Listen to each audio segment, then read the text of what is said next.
I had recently posted a video about exit signs in SIbley Hall, which is connecting SIbley Hall, which is the stone building on the left, and Rand Hall, which is the brick building that you see under the cantilevered portion of SIbley Hall. In any case, having posted that video, I thought I would make another video on the problems with exit signs in SIbley Hall.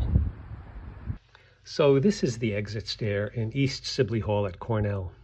And as I walk down from the third floor, I can see an exit sign that's pointing to the left.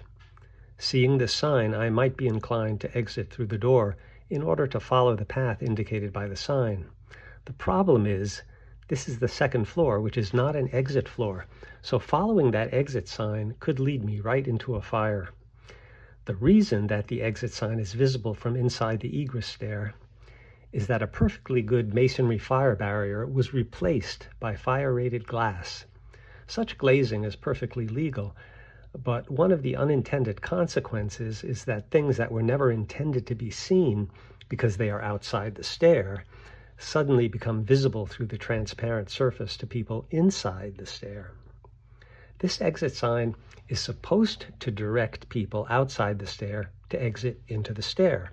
But because it is now visible from inside the stair, people in the stair trying to exit, especially during an actual fire-induced egress situation, might leave the safety of the stair at this non-exit level instead of proceeding down to the actual exit level. Continuing down, we see the actual exit sign directing people out, and like the second floor, we see an external exit sign pointing to the left. This one, however, is not quite as dangerous, since if you saw it through the fire-rated glazing, it would take you to the actual building exit. And by the way, this exit discharge condition is quite dangerous because there is no landing on the outside of the door. Instead, there is a single step which can cause people to trip and fall. This, in fact, has happened, with broken arms resulting. We can justifiably blame the historic preservation guidelines for this insanity, since making modest changes to the geometry of the stair in order to create a legal landing would apparently run foul of the historic preservation rules. There are other problems with this exit discharge, including the handrails, which don't extend far enough past the initial riser so that they can be more easily grasped at that end of the stair.